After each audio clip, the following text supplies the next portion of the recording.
মাইনুল বিকেল থেকেই তো লঞ্চগুলো ছাড়ে, এখন কি অবস্থা? যাত্রী চাপ কেমন দেখছেন?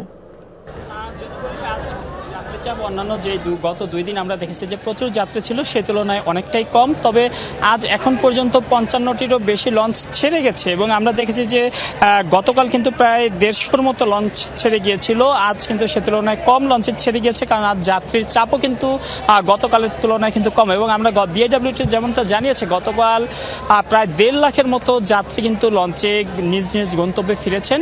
আজ যে পরিস্থিতি, আজ কিন্তু অত যাত্রী নেই। আজ 100-র মতো লঞ্চ ছাড়তে পারে বলে কিন্তু বিআইডব্লিউ থেকে জানানো হয়েছে আমাদেরকে। পাশাপাশি এখন যদি আমি পরিস্থিতি বলি, কিছুক্ষণ আগে কিন্তু এখানে বৃষ্টি হয়েছিল, সেই বৃষ্টি দিয়ে ভিজে ভিজে দেখেছি আমরা যে দূর দূরান্তের যে যাত্রীরা রয়েছেন, বিশেষ করে দক্ষিণাঞ্চলের সেই যাত্রীরা কিন্তু এসেছেন, লঞ্চে উঠেছেন। এবং এই বরিশালের যে লঞ্চগুলো বা চাঁদপুরের লঞ্চ কিন্তু সারাদিনই 1-2 করে ছাড়ছে।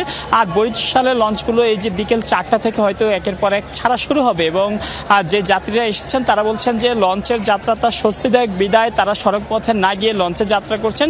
যদিও এই দুর্যোগপূর্ণ আবহাওয়া নিয়ে তাদের অভিযোগ আছে, তারা বলছেন যে সড়ক পথে এই লঞ্চঘাট পর্যন্ত আসতে তাদের বেশ কয়েকবার যানজটে পড়তে হয়েছিল।